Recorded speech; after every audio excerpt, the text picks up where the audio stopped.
அனைவருக்கு வணக்கம். நீ நான் காதல் நியூப்ரமோ அபி, ஆகாஷ் எல்லாம் வந்து ராகவ புதைச்சாங்க இல்லையா? அந்த இடத்துக்கு வந்துடுறாங்க. வந்து இங்க தேடிக்கிட்டு இருக்காங்க. அபி கவலைப்படாதீங்க, எங்கேயாச்சும் தான் ராகவ இருப்பாங்கன்றாங்க. ஹேமா, யாரும்மா நீங்க இங்க வந்திருக்கீங்கன்றாங்க. சார், இவரை நீங்க பார்த்துருக்கீங்களான்னு சொல்லிட்டு முரளியோடைய ஃபோட்டோவை காமிக்கிறாங்க.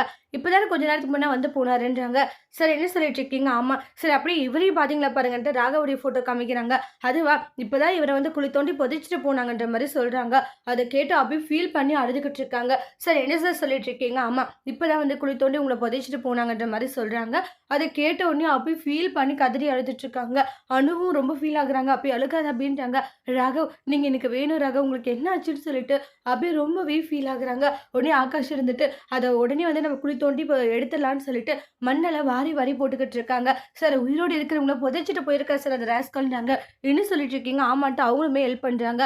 எல்லாமே மண்ணெல்லாம் வாரி பார்த்துட்டு அதுக்கப்புறம் பார்த்தா ஒரு பாக்ஸ்ல ராகவ் இருப்பாங்க. ராகவ் பார்த்தீங்கன்னா மயங்கிருப்பாங்க. அதை பார்த்த உடனே ராகவ் ராகவன்றாங்க. அப்புறமா தண்ணியெல்லாம் தெளிச்சு பார்க்குறாங்க. ராகவ் வந்து மயக்கத்துல இருந்து கொஞ்சம் கண்ணெல்லாம் நல்லா ஓப்பன் பண்ணி பார்க்குறாங்க. அப்போதான் அபிக்கு போன உயிரே வருது.